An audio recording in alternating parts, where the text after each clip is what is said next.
Hey champs, welcome back to a new video. आज की इस वीडियो में हम लोग ड्रॉपर्स के लिए 11th मंथ कंप्लीट प्लान देखने वाले हैं, जहां पे हम लोग डिस्कस करेंगे कि क्या मिनिमम चीजें आपको करनी है ताकि आप मैक्सिमम मार्क्स अपने नीट 2024 में गेन कर पाओ। क्योंकि ड्रॉपर्स के पास ज्यादा टाइम होता नहीं है, इसीलिए मैंने यहाँ सब्जेक्ट वाइज सब कुछ बता दिया है कि आपको क्या मिनिमम चीज करनी है ताकि अगर आप 200 250 पे हो तो आप 650 प्लस के मार्क्स को कैसे क्रॉस कर सकते हो। ठीक है, तो इस वीडियो को कंप्लीट देखना क्योंकि यहाँ पे मैंने सब्जेक्ट वाइज सब कुछ एक्सप्लेन कर दिया और ये पिछले सालों के पेपर्स के एनालिसिस के ऊपर बेस्ड है। ये चीजें मोस्टली मैंने भी फॉलो की है और वही मैं आपको यहाँ बता रहा हूँ। अब सबसे पहले हम लोग डिस्कस कर लेते हैं कुछ ऐसे पॉइंट्स जो कि अगर आपने फिर से दोहरा दिए तो आप अगले साल फिर जाकर ड्रॉप लेने वाली सिचुएशन में पहुंच जाओगे।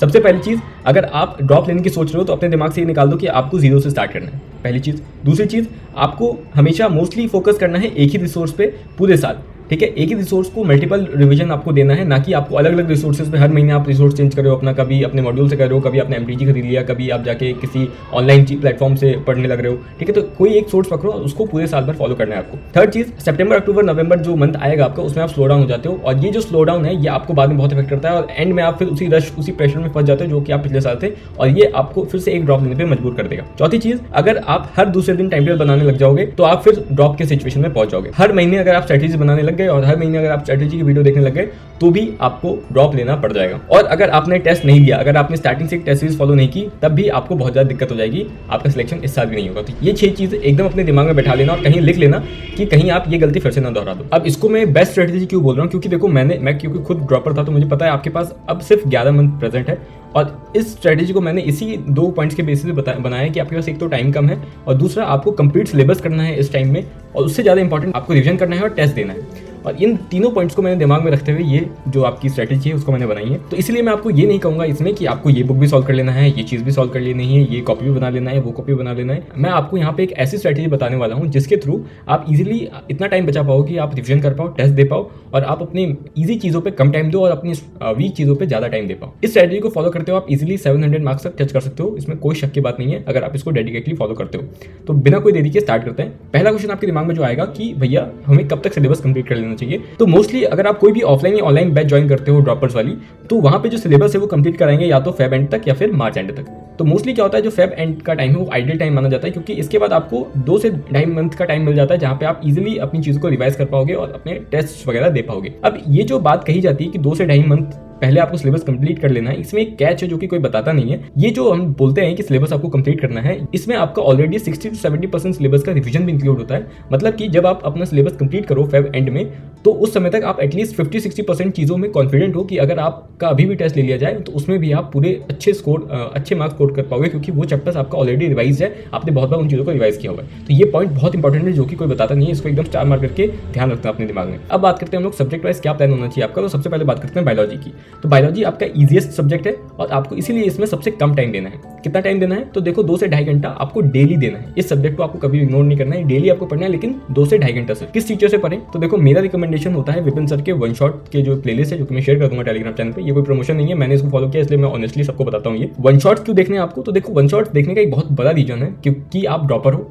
और आपके पास बस 1 साल है और उसी 1 साल में आपको फिजिक्स भी करनी है, आपको केमिस्ट्री भी करना है, सबके क्वेश्चन भी प्रैक्टिस करने हैं। तो इसीलिए बायो में मैं आपको बोलता हूँ वन शॉट्स देखो जिसमें आपको 1.5 से 2 घंटे में हर एक चैप्टर कंप्लीट कराया हुआ है। अब कैसे करना है, तो देखो 2 घंटे आप डेली दे रहे हो, 1 घंटा आपको क्या करना है, लेक्चर देखना है और दूसरे 1 घंटे में आपको उसी चैप्टर के या फिर पुराने चैप्टर्स के चीज़ों को रिवाइज करना है या फिर क्वेश्चन सॉल्व करने हैं। ठीक है, अब ऐसे अगर जब आप करोगे तो आप हर 2 दिन में एक चैप्टर कंप्लीट कर लोगे वन शॉट्स के थ्रू। अब वन शॉट्स का ये मतलब नहीं है कि वहाँ पे कोई चीज़ स्किप की गई है, वहाँ पे एक एनसीईआरटी के लाइन का मतलब दिया गया है, वहाँ पे कोई कहानी आपको नहीं सुनाया जा रहा है। बस ये है, आपको बोरिंग लग सकता है वो, लेकिन उससे ज़्यादा फ्रूटफुल चीज़ कोई नहीं है जो मैं प्लेलिस्ट आपको रिकमेंड करूँगा। ठीक है, अब क्या होगा, इससे आपको फायदा क्या होगा कि जो आपके दूसरे बच्चे हैं जो कोई दूसरी स्ट्रेटेजी फॉलो कर रहे हैं तो वो पूरे के पूरे डिटेल लेक्चर देख रहे होंगे बायो में। 6 से 7 दिन में उनका एक चैप्टर कंप्लीट हो रहा होगा, एक लेक्चर 2-2 घंटे का होगा, तो दिन में वो 2 घंटे तो लेक्चर देख रहे होंगे, वो उस दिन रिवाइज तो कर नहीं रहे होंगे। लेकिन आप जो टाइम बचाओगे उसमें आप पीवाईक्यू सॉल्व कर पाओगे, उसी चैप्टर के पुराने चैप्टर जो आपने बायो के किए हैं या फिर कोई दूसरे सब्जेक्ट के किए हैं उसको रिवाइज कर पाओगे, आप टेस्ट के लिए प्रिपरेशन कर पाओगे और इस तरीके से आपका बायो में बहुत अच्छा ग्रैस्प हो जाएगा। कैसे होगा इसको मैं आगे और अच्छे से डिटेल में आपको बताता हूँ। अगर आप ये वीडियो देख रहे हो इसका मतलब ये है कि आपने ड्रॉप लेने का मन तो बना लिया है और आप लोगों के लिए PW 18 मई को यकीन 2.0 बैच लॉन्च करने वाला है। और ये बैच बेस्ट ऑनलाइन बैच है ड्रॉपर्स के लिए, जहां पे आपको 250 से लेकर 650 मार्क्स तक का सफर तय कराया जाएगा एक साल के अंदर। इसमें डेली आपकी 3 क्लासेस होंगी 2-2 घंटे की और हफ्ते में 6 दिन आपकी क्लासेस चलेंगी। इस बैच में आपको 2 टीम्स के लेक्चर्स मिलेंगे, टीम अल्फा और टीम लीजेंड्स। लेक्चर के बाद आपको डीपीपीज भी सॉल्व कराई जाएंगी और इसके सॉल्यूशन वही टीचर देगा जो कि आपको क्लास में पढ़ा रहा है। तो ये एक बहुत इंपॉर्टेंट चीज है। हर संडे आपका टेस्ट होगा और उस टेस्ट की डिटेल एनालिसिस भी आपको इसी ऐप पे मिलते रहेगी। क्विक रिवीजन के लिए आपको यहाँ पे short notes, mind maps, formula sheets जैसी चीजें भी मिलते रहेंगी टाइम टू टाइम। और एक बहुत इंपॉर्टेंट पॉइंट कि PW की मेंटरशिप भी आपको इस बैच में मिलेगा, जहाँ पे आपको हजारों डॉक्टर्स गाइड करने वाले हैं। ऑल्सो अगर आप में से किसी को पुराने बैचेस से पढ़ना है तो उनको यकीन के जितने भी पुराने 5 बैचेस हैं, यकीन 1.2, 2.2, 3.2 सारे के सारे मिल जाएंगे। बैच की प्राइस बस 4400 है और उसमें भी अगर आप अभी 150 कोड लगाते हो तो आपको ये बैच बस 4250 में मिल जाएगा। तो सारे लिंक्स डिस्क्रिप्शन में है, जाके चेकआउट जरूर करना। अब हो सकता है कि कई बच्चों को विपिन सर के वन शॉट समझना है, तो उनके लिए मैं ये पहले ही क्लैरिफिकेशन देता हूँ कि होता है कि कई बच्चों को कई टीचर पसंद नहीं आते, तो वो बिल्कुल शिफ्ट हो सकते हैं किसी भी दूसरे टीचर के डिटेल लेक्चर पे, अगर उनको इससे मजा नहीं आ रहा हो। क्योंकि अगर आपको मजा नहीं आएगा पढ़ने में तो फिर आप इंप्रूवमेंट नहीं कर पाओगे अपने जो भी आपने ड्रॉप ईयर लिया है। तो बायोलॉजी के लिए जो फाइनल प्लान है जिसके थ्रू आप इजीली 340 प्लस स्कोर कर सकते हो, ये है कि आपको सबसे पहले वन शॉट देखना है, उसके बाद आपको अपनी एनसीईआरटी को हाईलाइट कर लेना है। और जब आप हाईलाइट करोगे तो आप हमेशा मेरी एनसीईआरटी जो मैंने हाईलाइट करके टेलीग्राम चैनल पर डाला हुआ है उसको यूज करके रिफर करते रहना कि कहीं कुछ छूट तो नहीं रहा है, क्योंकि मैंने वहाँ हर एक लाइन हर एक चीज इंपॉर्टेंट हाईलाइट की हुई है और एक्स्ट्रा पॉइंट्स भी जो मेरे को लगता है इंपॉर्टेंट है वो ऐड किया हुआ है। जब आप एनसीईआरटी हाईलाइट कर लो उसके बाद आपको जाके डीपीपी सॉल्व करनी है अगर आपको कहीं से मिल रहा है, या फिर एमटीजी, या फिर बच्चों ने काफी रिकमेंड किया था डॉक्टर अली और master class in biology by इनके साथ, ये 2 बुक काफी अच्छी वो बता रहे हैं। मैंने तो सॉल्व नहीं किया है लेकिन मैंने एमटीजी भी सॉल्व नहीं किया है, लेकिन आप इसमें से जो आपको पसंद है वो आप सॉल्व कर सकते हो, ठीक है। या फिर आपके पास अगर कोई कोचिंग मॉड्यूल है तो उसके उन टॉपिक्स के क्वेश्चन जो कि आपने उस दिन पढ़ा है उसको सॉल्व कर लेना। उसके बाद आप इन चीज को सॉल्व करते समय जो आपने मिस्टेक्स किए, आपको लग रहा है कि आप मिस्टेक कर जाओगे, उसको अपने हाईलाइटेड एनसीईआरटी में ऐड कर लेना है। उसके बाद आपको जाके जब आपके चैप्टर कंप्लीट हो जाए तो आपको पीवाईक्यू सॉल्व करना है, और जब आप पीवाईक्यू सॉल्व कर रहे हो तो जो पुराने आउटसाइड एनसीईआरटी क्वेश्चन आए थे उनको इग्नोर करना, ठीक है। उसके बाद ये जो आपकी हाईलाइटेड एनसीईआरटी बनेगी जिसमें आपके सारे पॉइंट्स एडेड है उसको आपको बस रिवाइज करते रहना है और आपका काम बायोलॉजी के लिए हो जाएगा। आप इजीली 340 प्लस 350, इवन मैंने तो 355 मैक्सिमम अपना स्कोर किया है 2021 में, उतना आप स्कोर कर सकते हो बस ये चीज़ करके। उसके बाद आते हैं हम लोग फिजिक्स में। फिजिक्स एक ऐसा सब्जेक्ट है जहाँ पे आपको इनिशियली काफ़ी टाइम देना पड़ता है, लेकिन अगर आप इनिशियली टाइम दे देते हो तो आपको लास्ट के मंथ्स में बहुत ज़्यादा फ्री टाइम मिल जाता है फिजिक्स के कारण, ठीक है। अब करना कैसे आपको, तो देखो दिन का आपको 4 घंटा फिजिक्स में इन्वेस्ट करना है, जिसमें से आपको 2 घंटे या 2 से ढाई घंटे आपको लेक्चर देखने और नोट्स बनाने में चले जाएंगे, और 1.5 से 2 घंटे आपके चले जाएंगे क्वेश्चन प्रैक्टिस, डीपीपी सॉल्व करने में और मॉड्यूल्स के क्वेश्चन सॉल्व करने में और पीवाईक्यू सॉल्व करने में, ठीक है। तो आपको सबसे पहले क्या करना है, आपको वीडियो लेक्चर देखना है किसी भी टीचर का, लेकिन डिटेल देखना है। अभी इस पॉइंट ऑफ टाइम में वन शॉट्स, क्रैश कोर्स कुछ फॉलो नहीं करना है आपको। मेरा रिकमेंडेशन होगा एमआर सर, क्योंकि वो काफ़ी ज़्यादा क्वेश्चन प्रैक्टिस करवाते हैं, एक तो ये रीज़न है। दूसरा, वो इतना क्वेश्चन प्रैक्टिस करा देते हैं कि आप कोई भी मॉड्यूल खोलोगे तो उसमें जो 50 से 60% क्वेश्चन होंगे वो ऑलरेडी करवा चुके होंगे लेक्चर्स में, तो ये आपको काफ़ी ज़्यादा बेनिफिट देगा। जब आप मॉड्यूल्स वगैरह सॉल्व करने जाओगे तो वहाँ आपका काफ़ी टाइम बचेगा, ठीक है। फिर जब आप लेक्चर देख रहे होगे तो आपको साइमल्टेनियसली नोट्स बनाते रहना है, और अगर आपने पहले नोट्स बनाए हुए हैं, परफेक्ट नोट्स आपने बनाए हुए हैं, तो आपको इस साल नोट्स बनाने की कोई ज़रूरत नहीं है, ठीक है। उसके बाद आपको डीपीपी सॉल्व करना है जो आपको उस दिन मिला है, सेम डे पे आपको डीपीपी सॉल्व कर लेना है, आपको वेट नहीं करना है कि अगले दिन आप सॉल्व करेंगे, ठीक है। उसके बाद आपको उसी दिन मॉड्यूल खोलना है और जो टॉपिक आज पढ़ाया गया क्लास में उस टॉपिक को उसी दिन सॉल्व करना है। उसके बाद डीपीपी सॉल्व करने और मॉड्यूल सॉल्व करने में जो डाउट्स आपके दिमाग में आए थे उन डाउट्स को भी आपको उसी दिन क्लियर करना है। और उसके बाद ये इन चीज़ों में से जो आपको इंपॉर्टेंट चीज़ें मिली वो आपको अपने नोट्स में ऐड कर लेना है, और जो कंसेप्ट ज़्यादा यूज हुए हैं उनको हाईलाइट कर लेना है, ताकि आपकी जो नोट्स हैं वो हाईलाइट भी होते रहे साथ ही साथ, और इसको आप एंड में शॉर्ट नोट्स की तरह यूज कर पाओ रिवीजन करने के लिए। उसके बाद इन नोट्स को रिवाइज करना है आपको। उसके बाद उसी दिन जब आप ये सब कुछ कर लो तो जो नोट्स आपने उस दिन बनाया था उसको रिवाइज कर लेना है एक बार सोने से पहले, जब चैप्टर कंप्लीट हो जाए आपका। उसके बाद आपको पीवाईक्यू सॉल्व करना है। इतना करना है आपको फिजिक्स में, और इतना करते ही आपका मोर देन एनफ है। आपको कोई दूसरी बुक सॉल्व नहीं करनी है, जो मैंने बताया वही करो, मॉड्यूल सॉल्व करो, डीपीपी सॉल्व करो, मोर देन एनफ है। उसके बाद आपको कुछ नहीं करना है, अपने नोट्स जो आपने हाईलाइट किए उसको रिवाइज करते रहना है, ठीक है। पीवाईक्यूज जो सॉल्व किए उसको 2-3 बार और सॉल्व कर देना है, और मॉड्यूल्स अगर टाइम बचता है आपके पास तो मॉड्यूल्स और डीपीपीज में जो इंपॉर्टेंट क्वेश्चन मार्क किए उनको सॉल्व कर लेना है 1-2 बार और, ठीक है। फिर चलते हैं हम लोग केमिस्ट्री पे। तो केमिस्ट्री में भी जो टाइम डिस्ट्रीब्यूशन होगा वो सेम फिजिक्स की तरह 4 घंटे आपको देने हैं, और टाइम डिस्ट्रीब्यूशन एकदम सेम है जैसे वहाँ पे किया था। फिजिकल केमिस्ट्री को करने के लिए जो प्रिपरेशन का तरीका है वो एक्जैक्ट वही है जो फिजिक्स के लिए अभी हमने देखा है। टीचर आप पूछोगे यहाँ पे किसको हम लोग फॉलो कर सकते हैं, तो देखो सर्वेश सर और अमित महाजन सर दोनों अच्छे हैं। आप इनमें से जिससे आपको पढ़ के अच्छा लग रहा है उनको आप फॉलो करो। फिर आते हैं हम लोग इनऑर्गेनिक केमिस्ट्री पे। तो देखो इनऑर्गेनिक केमिस्ट्री में इस बार क्या है, बहुत सारे ब्लॉक केमिस्ट्री के चैप्टर्स हटा दिए हैं। ऑल्दो एनटीए ने अभी तक क्लेरिफाई नहीं किया कि वो भी हटाएंगे नहीं हटाएंगे, लेकिन मेरे को लगता है जब एनसीईआरटी ही प्रेजेंट नहीं होगी आपके मार्केट में तो कहाँ से क्वेश्चन देंगे। अभी के लिए आप ब्लॉक केमिस्ट्री को स्किप कर दो। आप क्या करो, जो कंसेप्चुअल चैप्टर जो कि मैंने उस वीडियो में बताया रिड्यूस सिलेबस को कैसे डील करना है, वहाँ पर मैंने बता दिया कि आपको कौन कौन से चैप्टर्स करने हैं।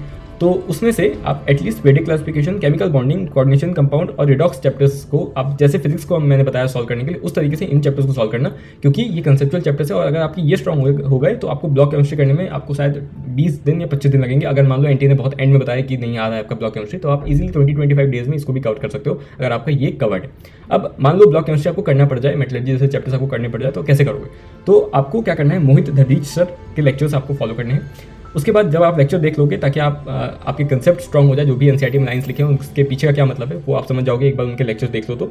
उसके बाद आपको इसमें कोई भी नोट्स नहीं बनाने हैं, क्योंकि ये बायोलॉजी के तरीके का है, यहाँ पे हर एक लाइन से क्वेश्चन बनेंगे, तो एनसीईआरटी हाईलाइट करना ज़्यादा बेनिफिशियल रहता है। तो जब आप नोट्स बना लो, उसके बाद जब आप ये लेक्चर्स देख लो तो आपको उस दिन जो भी डीपीपी मिल रहा है उसको आप सॉल्व कर लेना उसी दिन, ठीक है। उसके बाद जब चैप्टर कंप्लीट हो जाए तब आप मेरी ह्यूरिस्टिक सीरीज जो मैंने इनऑर्गेनिक के ब्लॉक केमिस्ट्री के लिए बनाया हुआ है उसको फॉलो करते हुए अपनी एनसीईआरटी को हाईलाइट कर लेना, और जो भी इंडेक्स क्वेश्चन आपको या एग्जाम्पल के क्वेश्चन आपको एनसीईआरटी में मिल रहे हैं उसको सॉल्व कर लेना, और बाद में ये जो आपने एनसीईआरटी हाईलाइट की इसी को बार बार रिवाइज करते रहना।